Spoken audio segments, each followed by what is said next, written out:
The Manhattan Institute for Policy Research is a conservative American think tank established in New York City in 1978 by Antony Fisher and William J.Casey. The organization describes its mission as to develop and disseminate new ideas that foster greater economic choice and individual responsibility. Its message is communicated through books, articles, interviews, speeches, op-eds, and through the Institute's quarterly publication City Journal. According to the 2014 Global Go-To Think Tank Index Report and Policy Advice, the Institute is number 39 of the top 60 United States think tanks. Programs. The Institute's divisions include the Center for the American University, Center for State and Local Leadership, Center for Legal Policy, Center for Medical Progress, Center for Energy Policy and the Environment, and Economics 21. The Center for the American University publishes a web magazine titled Minding the Campus.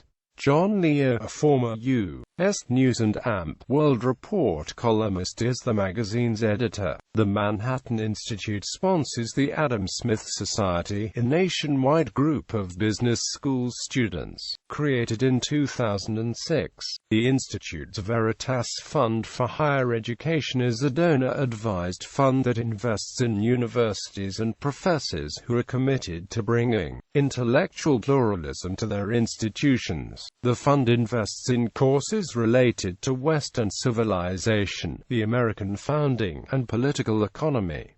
Policy positions. Legal reform. The Manhattan Institute Center for Legal Policy authors policy papers on various aspects of legal reform. The Center for Legal Policy regularly writes on corporate governance developments, overcriminalization, and reform of the lawsuit industry. Corporate governance reports usually focus on proxy voting records. Overcriminalization issue briefs typically study the growth of the criminal law in state penal codes. Proposed reforms to America's lawsuit practice are published under the Center's ongoing publication of Trial Lawyers, Inc. Law enforcement. The Manhattan Institute is perhaps best known for its influence on law enforcement methods. In particular, the Institute is widely credited with pioneering community policing methods and more specifically quality-of-life policing, also known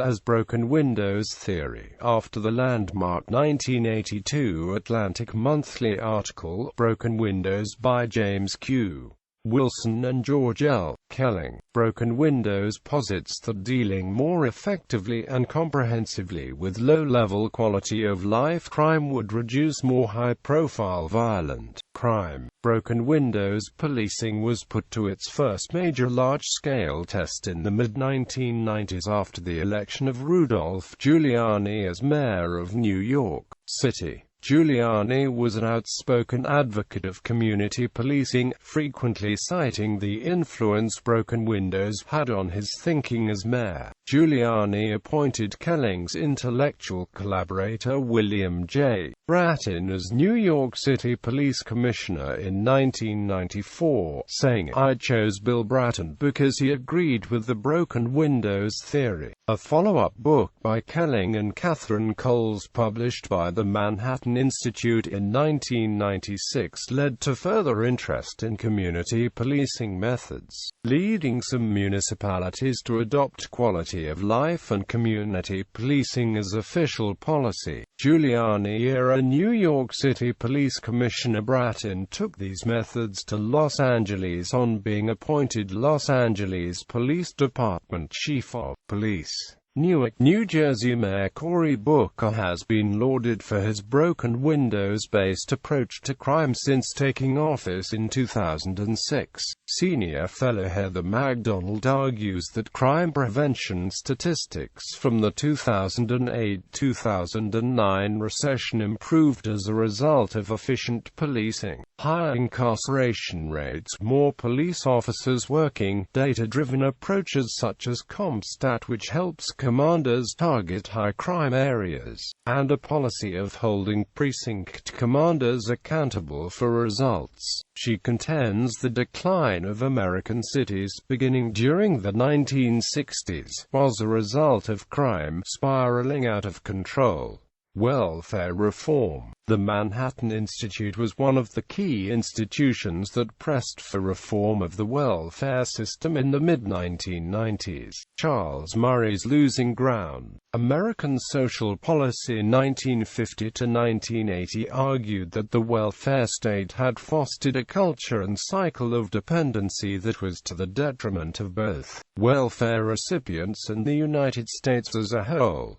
Charter schools and vouchers. Former senior fellow J.P. Green's research on school choice was cited 4 times in the U.S. Supreme Court's decision in Zellman v. Simmons-Harris, which affirmed the constitutionality of school voucher. Medicare. The Institute's Center for Medical Progress opposes allowing the federal government to negotiate prices in the Medicare Part D prescription drug program and believes that drug price negotiating has adverse effects in the Veterans Administration. Hydraulic fracturing. The Manhattan Institute is a proponent of the hydraulic fracturing method of extracting natural gas and oil from underground deposits. In response to calls to ban fracking in parts of New York, the Manhattan Institute released a report in 2011 projecting that allowing fracking could inject over $11 billion into the state economy. Associated individuals.